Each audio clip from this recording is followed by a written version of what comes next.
ராமநாதபுரத்தை சேர்ந்த மருத்துவ தம்பதியர் 200 கோடி ரூபாய் வரை மோசடி செய்ததாக புகார் எழுந்துள்ளது. திருச்சியை சேர்ந்த மணி, பெரம்பலூரை சேர்ந்த சுப்பிரமணி உட்பட பலர் ராமநாதபுரம் மருத்துவத்துறை இணை இயக்குநர் அலுவலகத்தில் புகார் மனு அளித்தனர்.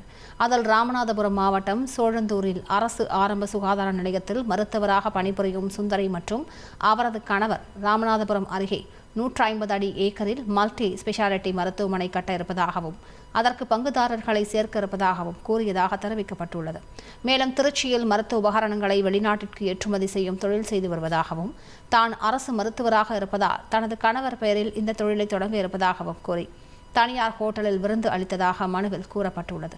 அதனை நம்பி நூற்றுக்கணக்கானோர் முதலீடு செய்த நிலையில் சில மாதங்கள் மருத்துவ உபகரணங்கள் தொழிலில் இருந்து லாப பங்கீடு அளித்ததாகவும் ஆனால் கடந்த சில மாதங்களாக எந்த தொகையும் தருவதில்லை என்றும் பாதிக்கப்பட்டவர்கள் தெரிவித்தனர். 200 கோடி ரூபாய் வரை முதலீடு பெற்று மோசடி நடந்திருப்பதாகவும் கூறினர்.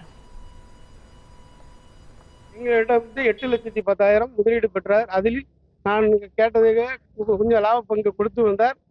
தற்சமயம் கேட்டதுக்கு திடீர்னு நிறுத்திட்டார். அதுக்கப்புறம் வீட்டுக்கு போய் கேட்டதுக்கு அப்புறம் 1,50,000 லட்சம் கொடுத்துட்டு இன்னும் 6,60,000 தர மறுக்கிறார்.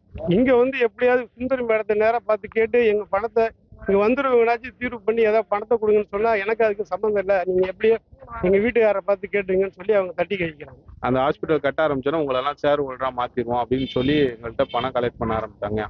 இது வரைக்கும் ஒரு 19,000 மக்கள் கிட்ட 200 கோடி ரூபா கிட்டக்க அவங்க கலெக்ட் பண்ணியிருக்காங்க. இப்போ போய் கேட்கும் போது அந்த டாக்டர் சுந்தரி அம்மா எனக்கும் இந்த நிறுவனத்துக்கும் சம்மந்தம் இல்லை, நீங்க எதுவாக இருந்தாலும் எங்க வீட்டுக்காரரை போய் கேட்டுக்கோங்க அப்படின்னு சொல்றாங்க. ஒரு ஆபீஸ் திருச்சியில வச்சிருக்காங்க. அங்க ஆபீஸ் எப்பவுமே திறந்துருக்கு, ஆனா அவர் வரதே இல்லை.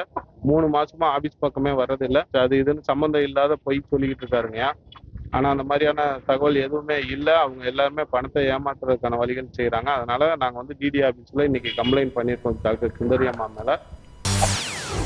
செய்திகளை உடனுக்குடன் தெரிந்து கொள்ள உடனே சப்ஸ்கிரைப் பண்ணுங்க.